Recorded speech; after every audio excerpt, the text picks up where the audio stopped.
ರೀ ಕಾಫಿ ತಗೊಳ್ಳಿ. ನಂಗೆ ಬೇಡ ಸುಮ. ಏನಿಬ್ರು ಅಣ್ಣ ತಂಗಿ ಆಟ ಆಡ್ತಿದ್ದೀರಾ? ಮಧ್ಯಾಹ್ನನೂ ಊಟ ಮಾಡಿಲ್ಲ, ಇವಾಗ ಕಾಫಿನೂ ಬೇಡ ಅಂತಿದ್ದೀರಾ? ನಾನು ಕಾಫಿನೂ ಕುಡಿತೀನಿ, ಊಟನೂ ಮಾಡ್ತೀನಿ.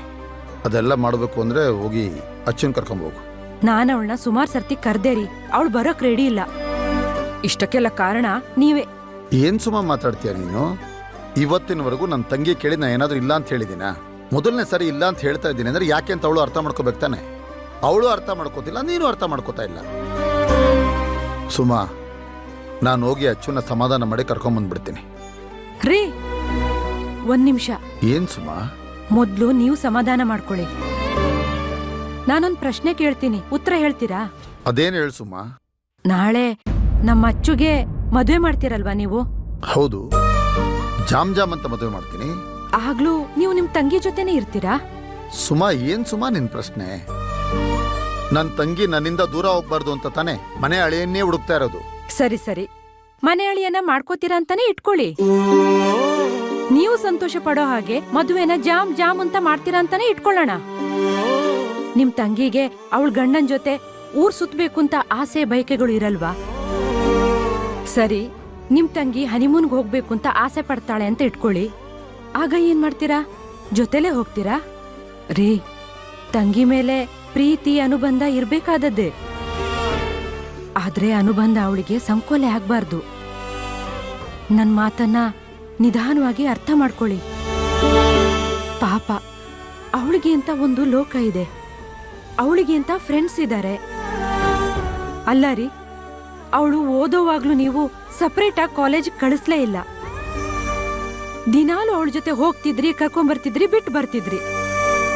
ಆದ್ರೆ ಈಗ ಪಾಪ ಅವಳು 2-3 ದಿನ ಅವಳ ಫ್ರೆಂಡ್ಸ್ ಜೊತೆ ಆಚೆ ಹೋಗ್ಬೇಕು ಅಂತ ಆಸೆ ಪಡ್ತಿದ್ದಾಳೆ. ಅದ್ರಲ್ಲಿ ತಪ್ಪೇನು? ಸ್ವಲ್ಪ ಅರ್ಥ ಮಾಡ್ಕೊಳ್ರಿ. ರೀ, ಹೆಣ್ಮಕ್ಳಿಗೆ ಅಂತ 100 ಆಸೆಗಳಿರತ್ತೆ, 100 ಕನಸುಗಳಿರತ್ತೆ, ಬೇರೆ ಲೋಕನೇ ಇರತ್ತೆ. ಎಲ್ಲದ್ರಲ್ಲೂ ನಾವು ಜೊತೆಲೇ ಇರ್ತೀವಿ ಅಂತ ಅನ್ಬಾರ್ದು, ಹಾಗಂತ ಆಸೆನೂ ಪಡಬಾರ್ದು. ಅದ ಹೆಣ್ಮಕ್ಳಿಗೆ ಒಂಥರ ಕಷ್ಟ ಆಗತ್ತೆ ರೀ. ಅದ್ ನಿಮ್ಗೆ ಅರ್ಥ ಆಗಲ್ಲ. ನೀವು ಏನ್ ಮಾಡ್ತಿದ್ದೀರಿ ಗೊತ್ತಾ? ಪ್ರೀತಿ ತೋರಿಸ್ತಿದ್ದೀನಿ ಅಂತ ಅವಳಿಗೆ ಹಿಂಸೆ ಕೊಡ್ತಿದ್ದೀರಿ. ತಂಗಿ ಕಷ್ಟ ಆಗ್ಬಾರ್ದು ಅಂತ ನೀವೇ ಅವಳಿಗೆ ಕಷ್ಟ ಕೊಡ್ತಿದ್ದೀರಾ. ಅದ್ ನಿಮ್ಗೆ ಅರ್ಥ ಆಗ್ತಿಲ್ಲ. ಅಂದ್ರೆ ಅವಳ ಜೊತೆ ನಾನು ಹೋದ್ರೆ ಕಷ್ಟ ಪಡ್ತಾಳೆ, ಹೋಗದೆ ಇದ್ರೆ ಒಬ್ಳೆ ಫ್ರೆಂಡ್ ಜೊತೆ ಹೋದ್ರೆ ಖುಷಿಯಾಗಿರ್ತಾಳೆ. ಹೌದು ರೀ, ಇದು ಕೇಳೋ ಪ್ರಶ್ನೆನಾ? ನಾನು ಕಾಲೇಜಲ್ಲಿರುವಾಗ ನನಗೂ ಆಚೆ ಹೋಗ್ಬೇಕು, ಸುತ್ತಾಡ್ಬೇಕು ಅಂತ ಅನಿಸ್ತಿತ್ತು. ಆಗ ನಿಮ್ಮಪ್ಪ ಅಣ್ಣ ನಿನ್ನ ಸಪರೇಟ್ ಆಗಿ ಕಳಿಸ್ಕೊಡ್ತಿದ್ರಾ? ಹೂನ್ರಿ, ಖಂಡಿತ ಕಳಿಸ್ಕೊಡ್ತಾ ಇದ್ರು. ಅದು ಬಿಟ್ಟು ನಾವು ಫ್ಯಾಮಿಲಿ ಸಮೇತ ನಿನ್ ಜೊತೆ ಬರ್ತೀವಿ ಅಂದಿದ್ರೆ ನನಗ್ ಖುಷಿ ಆಗ್ತಿತ್ತಾ ಹೇಳಿ? ಅಂದ್ರೆ ಈಗ ನಾನು ಮಾತಾಡಿದ್ರಿಂದ ಅಚ್ಚು ಬೇಜಾರು ಮಾಡ್ಕೊಂಡಿದ್ದಾಳೆ. ಸರಿ, ನಾನು ಹೋಗಿ ಅವಳನ್ನ ಸಮಾಧಾನ ಮಾಡಿ ಊಟ ಕರ್ಕೊಂಡ್ಬಂದ್ಬಿಡ್ತೀನಿ. ರೀ, ಈಗ್ಲೇ ರಾಮಾಯಣ ಆಗಿದೆ, ನೀವೊಬ್ರೇ ಹೋಗ್ಬೇಡಿ, ನಾನು ಬರ್ತೀನಿ. ಸರಿ, ಬಾ.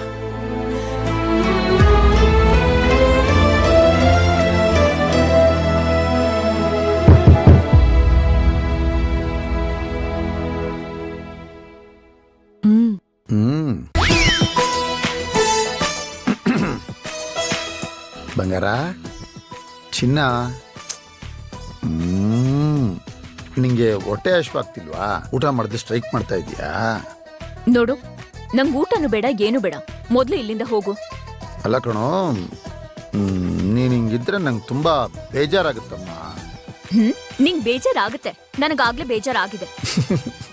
ಈಗ ನಿನ್ ಬೇಜಾರಕ್ಕೆ ಕಾರಣ ಏನು ನನಗೆ ಗೊತ್ತು. ಈ ಕೋಪಿಷ್ಟ ಅದಕ್ಕೆ ಕಾರಣ. ಏನೇನ್ ಪ್ರಾಬ್ಲಮ್ ಈಗ? ಅಲ್ಲಮ್ಮ, ಅದು ಅಲ್ಲ, ಈಗ ಏನಮ್ಮ ನಿಂಗೆ? ನೀನು ಟ್ರೆಕ್ಕಿಂಗ್ ಹೋಗ್ಬೇಕು, ಊರೆಲ್ಲ ಸುತ್ತಾಡ್ಬೇಕು, ಫ್ರೆಂಡ್ಸ್ ಜೊತೆಲಿ ಟ್ರಿಪ್ ಹೋಗ್ಬೇಕು, ಅಷ್ಟೇ ತಾನೆ? ಹೋಗ್ಬಾ. ನಾನ್ ಹೋಗಲ್ಲ. ಹೋಗ್ಬಾರಮ್ಮ, ಅಣ್ಣನೇ ಹೇಳ್ತಿದ್ದೀನಲ್ಲ, ಹೋಗ್ಬಾ. ನೀನ್ ಸುಮ್ನೆ ಹೋಗೋಣ ಇಲ್ಲಿಂದ. ಏನಮ್ಮ ಅಚ್ಚು, ಇಷ್ಟಕ್ಕೆ ಯಾಕೆ ಬೇಜಾರು ಮಾಡ್ಕೊಂಡು ಕೂತ್ಕೊಂಡಿದ್ಯಾ? ಕಣ್ ತುಂಬ್ಕೊಂಬೇಡ, ಅಳಬೇಡ, ಆಮೇಲೆ ನಂಗೊಂಥರ ಆಗ್ಬಿಡತ್, ನಂಗೆ ಅಳು ಬಂದ್ಬಿಡತ್ತಷ್ಟೇ. ಹೋಗ್ಬಾ ನೀನು. ಅಣ್ಣ, ನಾನೇ ನಿನ್ ಪ್ರಪಂಚ ಅನ್ನೋ ತರ ನೀನಿದ್ಯಾ, ಆದ್ರೆ ನಾನ್ ಯಾಕಿಷ್ಟು ಸ್ವಾರ್ಥಿ ಆಗ್ಬಿಟ್ಟೆ? ಏನಮ್ಮ ಅಚ್ಚು ಹಿಂಗೆಲ್ಲ ಕೇಳ್ತಾ ಇದೀಯಾ? ನಮ್ಮ ಅಣ್ಣನ ಬಿಟ್ಟಿರೋದಕ್ಕಾಗಲ್ಲ ಅಂತ ನನಗ್ ಯಾಕೆ ಯೋಚನೆ ಬರ್ಲಿಲ್ಲ? ಅಣ್ಣ, ನಾನ್ ನಿನ್ ಹತ್ರ ನನ್ ಫ್ರೆಂಡ್ಸ್ ಜೊತೆ ಹೋಗ್ತೀನಿ ಅಂತ ಎಷ್ಟು ಹಠ ಮಾಡ್ಬಿಟ್ಟೆ ಅಲ್ವಾ? ಛೇ, ತುಂಬಾ ಸ್ವಾರ್ಥಿ ಆಗ್ಬಿಟ್ಟೆ ಅಣ್ಣ ನಾನ್ ಬರ್ತಾ ಬರ್ತಾ. ನನ್ ಮನ್ಸಿಗೆ ತುಂಬಾ ಕಷ್ಟ ಆಗುತ್ತಣ್ಣ. ನಾನ್ ಹೋಗಲ್ಲ ಬಿಡು. ಇಲ್ಲಮ್ಮ, ನೀನ್ ಹೋಗ್ಬೇಕಣಮ್ಮ. ನೀನು ನಾನ್ ಹೋಗಲ್ಲ ಅಣ್ಣ. ನೀನ್ ಹೋಗ್ಬೇಕಮ್ಮ. ನಾನ್ ಹೋಗಲ್ಲ ಅಣ್ಣ. ನೀನ್ ಹೋಗ್ಬೇಕಮ್ಮ. ನಾನ್ ಹೋಗಲ್ಲ. ಈಗೇನು ನೀನ್ ಹೋಗಲ್ವಾ? ಬೇಡ ಬಿಡು. ನಾನು ನಿಮ್ ಫ್ರೆಂಡ್ಸ್ ಅಪ್ಪ ಅಮ್ಮನ ಹತ್ರ ಎಲ್ಲ ಹೋಗಿ ನಿಮ್ ಮಕ್ಳನ್ನ ಯಾರನ್ನೂ ಕಳಿಸ್ಬಿಡಿ ಅಂತ ಹೇಳ್ಬಿಡ್ತೀನಿ ಅಷ್ಟೇ. ಅಣ್ಣ, ನೀನ್ ಹಾಗೇನಾದ್ರೂ ಮಾಡ್ಬಿಟ್ಯಾ? ಸುಮ್ನಿರು. ನಾನ್ ಒಂದ್ಸಲ ಡಿಸಿಷನ್ ತಗೊಂಡ್ಮೇಲೆ ಹೋಗಲ್ಲ ಅಂತ ಹೋಗಲ್ಲ ಅಷ್ಟೇ. ಜಾಸ್ತಿ ಮಾತಾಡ್ಬೇಡ. ನೀನ್ ಆಟ ಮಾಡಿದ್ರೆ ನನಗೆ ಆಟ ಮಾಡಕ್ ಬರಲ್ವಾ? ನಾನು ಹೋಗು ಅಂದ್ರೆ ಹೋಗ್ ಬರ್ಬೇಕಷ್ಟೇ. ನಾನ್ ಹೋಗಲ್ಲ ಅಣ್ಣ. ಅಯ್ಯಯ್ಯಯ್ಯೋ, ಸರ್ ಹೋಯ್ತು. ಅಣ್ಣ ತಂಗಿ ವಾತ್ಸಲ್ಯಕ್ಕೊಂದು ಮಿತಿ ಅನ್ನೋದೇ ಇಲ್ವಾ? ಅಚ್ಚು, ಈಗ ಅವ್ರು ಹೋಗು ಅಂತಿದ್ದಾರೆ ತಾನೆ, ನೀನ್ ಯಾಕೆ ಹೋಗಲ್ಲ ಅಂತಿದೀಯಾ? ಏನಿಬ್ರು ತಮಾಷೆ ಮಾಡ್ತಿದ್ದೀರಾ? ಇಲ್ಲ ಅದ್ಕೆ, ಅಣ್ಣನ್ ಮನ್ಸ್ಗೆ ಕಷ್ಟ ಕೊಟ್ಟು ಹೋಗೋಕೆ ನನ್ಗಿಷ್ಟ ಇಲ್ಲ. ಅಚ್ಚು, ಸಿಕ್ಕಾಪಟ್ಟೆ ಕಷ್ಟಪಟ್ಬಿಟ್ಟು ನಾನ್ ನಿಮ್ಮಣ್ಣನ ಒಪ್ಪಿಸ್ಕೊಂಡ್ ಕರ್ಕೊಂಬಂದ್ರೆ ಈಗ ನೀನ್ ನೋಡಿದ್ರೆ ಹೀಗಾಡ್ತಿದ್ಯಲ್ಲ. ನೀನ್ ಹೋಗು, ಅವ್ರು ಬೇಡ, ಅವ್ರು ಹೋಗು, ನೀನ್ ಬೇಡ. ಏನ್ ತಮಾಷೆ ಆಡ್ತಿದ್ದೀರಾ ಇಬ್ರು? ನಿಜ ಹೇಳ್ತಿದ್ದೀನಿ, ನೀವಿಬ್ರು ಹೀಗ ಆಡೋದನ್ನ ನಾನಾಗಿದ್ದಕ್ಕೆ ಸಹಿಸ್ಕೊಂಡಿದ್ದೀನಿ. ಅಚ್ಚು, ನಾಳೆ ನೀನು ಮದುವೆ ಆಗೋ ಗಂಡನೆದ್ರು ಹೀಗ ಆಡಿದ್ರೆ ತಲೆ ಕೂದ್ಲು ಕಿತ್ಕೊಂಡು ಓಡೋಗ್ಬಿಡ್ತಾನ ಅವನು.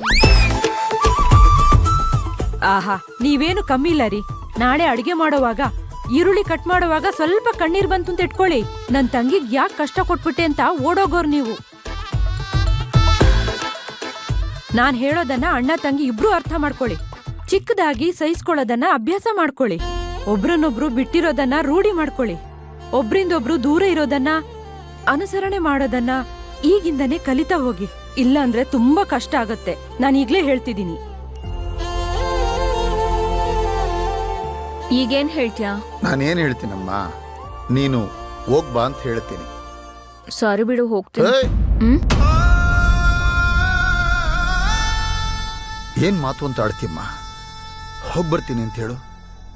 ಅದೇನು ಹೋಗ್ತೀನಿ ಅಂತ ಮೇಲ್ಗಡೆ ತಥಾಸ್ತು ದೇವತೆಗಳಿರ್ತಾರಂತೆ. ಆಯ್ತು, ಹೋಗ್ಬಿಟ್ ಬರ್ತೀನಿ ಬಿಡು.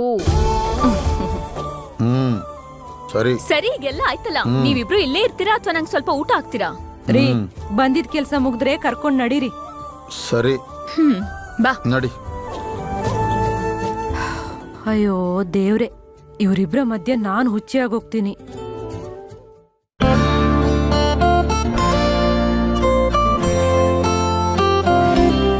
ಸಿದ್, ಹಾ, ಹೇಗಿದೆ ಇಡ್ಲಿ? ನಿಜ ಹೇಳ ಸುಳ್ಳು ಹೇಳ? ನಿಜಾನೇ ಹೇಳಿ.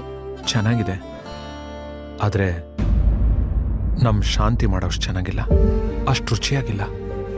ಗೊತ್ತು ಸಿದ್ದು, ಶಾಂತಿಮಾ ಮಾಡೋ ತರ ರುಚಿಯಾದ ಅಡ್ಗೆನ ಯಾರ ಕೈಲೂ ಮಾಡೋದಿಕ್ ಸಾಧ್ಯನೇ ಇಲ್ಲ ಬಿಡಿ. ನಿಜ ಸಾಧನ.